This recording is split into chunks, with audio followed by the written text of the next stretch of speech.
ಜಗ್ಗೇಳು. ಇದು ಮಾನವನ ಮೆದುಳು. ಮಾನವನ ದೇಹದಲ್ಲಿ ಇದು ಅತ್ಯಂತ ಪ್ರಮುಖವಾದ ಭಾಗವನ್ನು ಒಳಗೊಂಡಿರುತ್ತದೆ. ಮೆದುಳು 3 ಪ್ರಮುಖ ಭಾಗಗಳನ್ನು ಒಳಗೊಂಡಿದೆ. ಇದರ ಹೆಸರು ಮುಮ್ಮೆದುಳು, ಮಧ್ಯ ಮೆದುಳು, ಹಿಮ್ಮೆದುಳು. ಮೆದುಳಿನಲ್ಲಿ ಅತ್ಯಂತ ದೊಡ್ಡ ಭಾಗ ಮೊದಲನೆಯದು. ಇದರ ಹೆಸರು ಮುಮ್ಮೆದುಳು. ಮೆದುಳು ನಮಗೆ ನೆನಪಿನ ಶಕ್ತಿಯನ್ನು ಒದಗಿಸಿಕೊಡುತ್ತದೆ. ಅದರಿಂದ ಇದನ್ನು ನಾವು ನೆನಪಿನ ಶಕ್ತಿ ಒದಗಿಸಿಕೊಡುವ ಕೇಂದ್ರ ಬಿಂದು ಎಂದು ಸಹ ಕರೆಯಬಹುದು. ಇದರ ಗಾತ್ರ 1260 ಆಗಿರುತ್ತದೆ. ಧನ್ಯವಾದಗಳು. ನನ್ನ ಹೆಸರು ಭವಾನಿ. ನಾನು 7ನೇ ತರಗತಿಯಲ್ಲಿ ಓದುತ್ತೇನೆ. ನಮ್ಮ ಶಾಲೆ ಹೆಸರು ಶುಭಾರ್ತಿದೆ ಪ್ರಾಥಮಿಕ ಶಾಲೆ ಮುದೋಳ್. ಇದು ಮಾನವನ ನಾಲಿಗೆ. ಮಾನವನ ನಾಲಿಗೆ ನಮಗೆ ಮಾತನಾಡಲು ಸಹಾಯ ಮಾಡುತ್ತದೆ ಮತ್ತು ರುಚಿಗಳನ್ನು ನೋಡಲು ಸಹಾಯ ಮಾಡುತ್ತದೆ. ಇದು ಇಲ್ಲಾಂದರೆ ನಾವು ಆಹಾರ ಸೇವಿಸಲು ಮತ್ತು ಮಾತನಾಡಲು ರುಚಿ ನೋಡಲು ಸಾಧ್ಯವಿಲ್ಲ. ಇದರಲ್ಲಿ 4 ವಿಧಗಳು: ಕಹಿ, ಸಿಹಿ, ಹುಳಿ ಮತ್ತು ಉಪ್ಪು. 1ನೇದು ಕಹಿ, 2ನೇದು ಹುಳಿ, 3ನೇದು ಉಪ್ಪು, 4ನೇದು ಸಿಹಿ.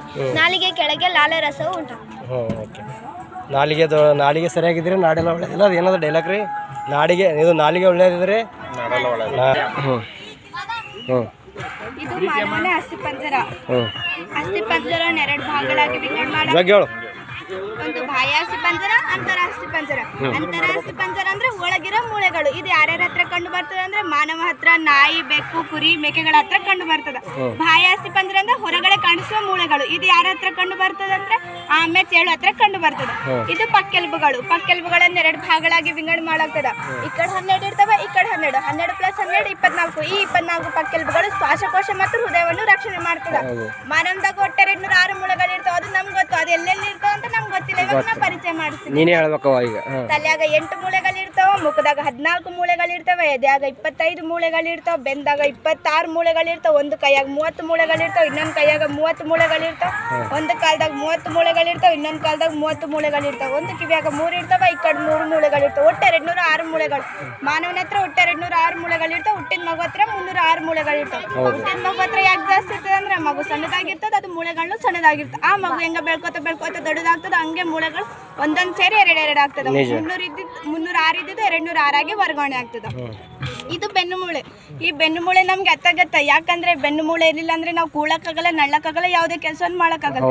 ಈ ಬೆನ್ನು ಮೂಳೆಯನ್ನು ನಾವು ಸುರಕ್ಷಿತವಾಗಿ ಇಟ್ಕೋಬೇಕಂದ್ರೆ ಅತಿ ಹೆಚ್ಚಾಗಿ ಸೂರ್ಯನ ಬೆಳಕನ್ನು ತಗೋಬೇಕು. ಸೂರ್ಯನ ಬೆಳಕಿನಲ್ಲಿ ಡಿ ವಿಟಾಮಿನ್ ಇರ್ತದೆ. ಆ ಡಿ ವಿಟಾಮಿನ್ ಇಂದ ನಮ್ಮೆಲ್ಲ ಮೂಳೆಗಳು ಶಕ್ತಿಯುತವಾಗಿರ್ತವ. ಇದು ತಲೆಬುರುಡೆ. ಈ ತಲೆಬುರುಡೆ ಅತಿ ಸೂಕ್ಷ್ಮ. ಯಾಕಂದ್ರೆ ಒಂದ್ಸಲ ತಲೆಗೆ ಪೆಟ್ಟು ತಾಕಿದ್ರೆ ಅದು ನಾವು ಸಾಯೋ ಚಾನ್ಸ್ ಆಗಿರ್ತದ. ಅದು ನಾವು ಸುರಕ್ಷಿತವಾಗಿ ಇಟ್ಕೋಬೇಕಂದ್ರೆ ವಾಹನ ನಡೆಸುವಾಗ ದಯವಿಟ್ಟು ಹೆಲ್ಮೆಟ್ ಅನ್ನು ಧರಿಸಬೇಕು. ಇದು ತಲೆಬುರುಡೆ ಏನ್ ಕೆಲಸ ಮಾಡ್ತಂದ್ರೆ ತಲೆಯಲ್ಲಿರೋ ಮೆದುಳನ್ನು ರಕ್ಷಣೆ ಮಾಡ್ತದ. ಅತ್ಯಂತ ದೊಡ್ಡ ಮೂಳೆ ಅಂದ್ರೆ ಇದು ತೊಳೆ ಮೂಳೆ, ಇದಕ್ಕೆ ಫೀಮರ್ಸ್ ಅಂತ ಕರೀತಾರ. ಅತ್ಯಂತ ಚಿಕ್ಕ ಮೂಳೆ ಅಂದ್ರೆ ಇದು ಕಿವಿ ಮೂಳೆ, ಇದಕ್ಕೆ ಸ್ಟೆಪ್ಲೆಸ್ ಅಂತ ಕರೀತಾರ. ಯೆಲ್ಲೋ ಕಲರ್ ಕಾಣಿಸ್ತಿರೋದು ನರಗಳು, ರೆಡ್ ಕಲರ್ ಕಾಣಿಸ್ತಿರೋದು ರಕ್ತ ಸಂಚಲನ ಆಗುವುದು. ಇದು ಅಪಧಮನಿ, ಇದು ಅಭಿಧಮನಿ.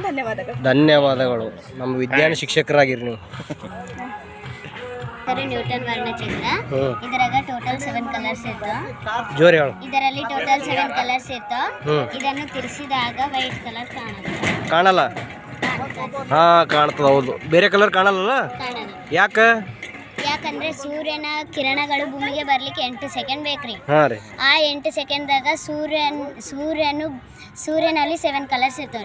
ಭೂಮಿಗೆ ಬರ್ಲಿಕ್ಕೆ 8 ಸೆಕೆಂಡ್ ಬೇಕ್ರಿ. ಆ 8 ಸೆಕೆಂಡ್ದಾಗ ಭೂಮಿಗೆ ಬಂದು ವೈಟ್ ಕಲರ್ ಕಾಣಿಸ್ತಾವ್ರಿ. ಅದಕ್ಕಾಗಿ ವೈಟ್ ಕಲರ್. ಇದನ್ನು ಕಂಡು ಹಿಡಿದವರು ನ್ಯೂಟನ್. ಅದಕ್ಕಾಗಿ ಇದರ ಹೆಸರು ನ್ಯೂಟನ್ ವರ್ಣಚಕ್ರ. ಧನ್ಯವಾದ.